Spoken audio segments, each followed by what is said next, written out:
Hello दोस्तों, स्वागत है आप सभी के इस यूट्यूब चैनल में। आज हम बात करेंगे बकरी नाटक की मूल संवेदना। सर्वेश्वर दयाल सक्सेना द्वारा रचित बकरी नाटक वर्ष 1974 में प्रकाशित हुआ। नाटक लेखन क्रम में दूसरा और प्रकाशन क्रम में पहला नाटक है।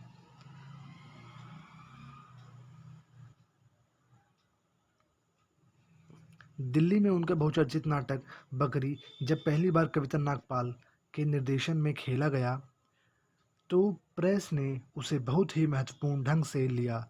बाद में यह बकरी नाटक पूरे देश में बड़े-बड़े नाट्य निर्देशकों द्वारा खेला गया। बकरी में सर्वेश्वर दयाल सक्सेना ने गांधीवादी विचारधारा के दुरुपयोग पर जबरदस्त प्रहार किया है। बकरी नाटक मूलतः राजनीतिक व्यंग्य का नाटक है। बकरी समकालीन जिंदगी का एक प्रामाणिक दस्तावेज है।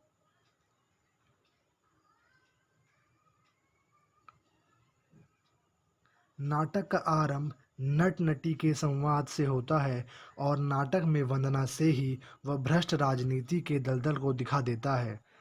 नट: पांच देव सम पांच दल, लगी ढोंग की रेस, जिनके कारण हो गया देश आज परदेश।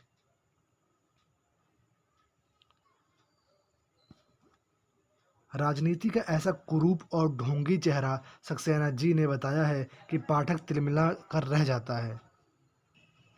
दुर्जन सिंह, करमवीर, सत्यवीर गांव की भोली-भाली जनता को लूटने की योजना बनाते हैं।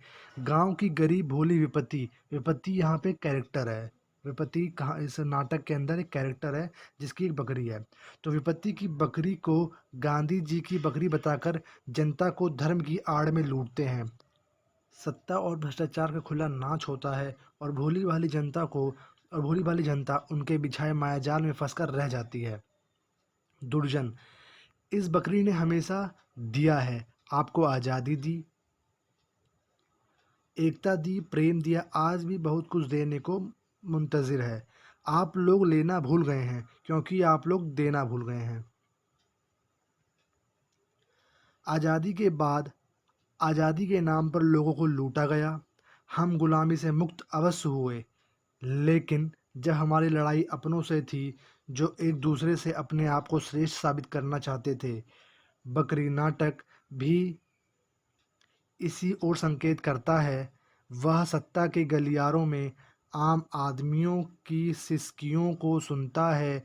जब हाथ जोड़े फटेहाल चिथड़ी में लिपटा आदमी अपना सब कुछ न्यौछावर कर देता है और भ्रष्टाचारी उसे लूटते हुए जरा भी संकोच का अनुभव नहीं करते। वह जनता को बकरी बनाकर उसका दोहन करना चाहते हैं। युवक आकर सभी को समझाता है, लेकिन अज्ञान के अंधकार में डूबा मनुष्य उजाले की रोशनी को अपनी धार्मिकता पर प्रहार मानता है।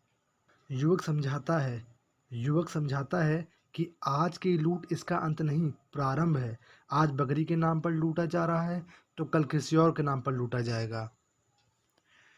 युवक: ठीक है, कल को आप लोगों को भी जेल ले जाएंगे। आज बकरी गांधी जी की हुई, कल को गाय कृष्ण जी की हो जाएगी, बैल बलराम जी का हो जाएगा। यह सब ठग हैं, ठग। बकरी नाटक गांधी जी के नाम पर देश की गरीब जनता के शोषण का दस्तावेज है। गांधी जी के नाम को सत्ताधारियों द्वारा स्वार्थ साधन और देश की जनता को बेवकूफ़ बनाने तथा हर प्रकार के शोषण करने का व्यापार बना लिया है। गांधी जी ने आज़ादी से पूर्व सत्य और अहिंसा को अपना अस्त्र बनाया।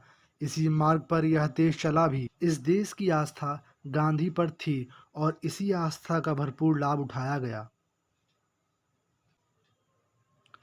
सर्वेश्वर ने बकरी को कई प्रतीकों प्रतीकार्थों के रूप में प्रस्तुत किया है। गरीब औरत जो हरिजन है, उसकी बकरी छीनकर डाकू से नेता बने दुर्जन सिंह उसे गांधी की बकरी बताता है। औरत चीखती चिल्लाती है मगर कोई सुनवाई नहीं होती। यहाँ हरिजन औरत की बकरी वस्तुतः समाज के सार्वजनिक उपेक्षित वर्ग का वह आत्मगौरव है जिसे महात्मा गांधी ने इस जात पात धर्मी देश में स्थापित किया। बकरी नाटक वस्तुतः आज़ाद भारत के मक्कार चरित्र की समीक्षा है। बकरी गांधी जी के सिद्धांतों और आदर्शों का प्रतीक है, जिसने आम आदमी को एक मार्ग दिया। लेकिन सरेश्वर कहीं न कहीं गांधी के सिद्धांतों पर प्रश्न उठाते हुए नजर आते हैं। एक प्रश्न यह उठता है कि गांधी की विचारधारा को लेकर जो समाज निर्मित हुआ, वह बकरी अर्थात निरीह, कायर, निर्बल सिद्ध हुआ। क्या सत्य और अहिंसा की आधी व्याख्या गांधी ने की? जब देश चोर, लुटेरे, डाकुओं, हिंसक पशुओं से घिरा हो, तब क्या गांधी का सिद्धांत उपयुक्त ठहरता है? नाटक में कई जगह पर बकरी जनता के रूप में प्रयुक्त हुई है।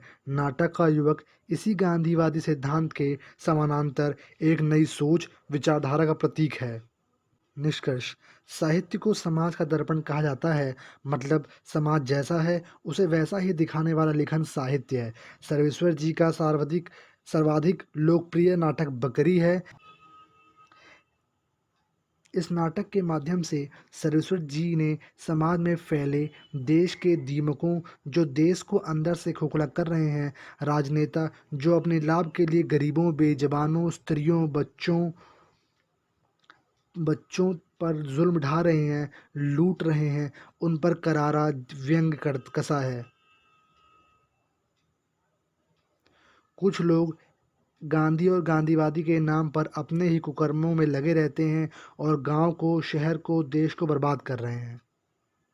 धन्यवाद। अगर आपको किसी टॉपिक पे आपको वीडियो चाहिए तो मुझे बताइएगा, मैं उस पर लेके आऊँगा वीडियो। तब तक आप पढ़ते रहिए, आगे बढ़ते रहिए। जय हिंद, जय भारत।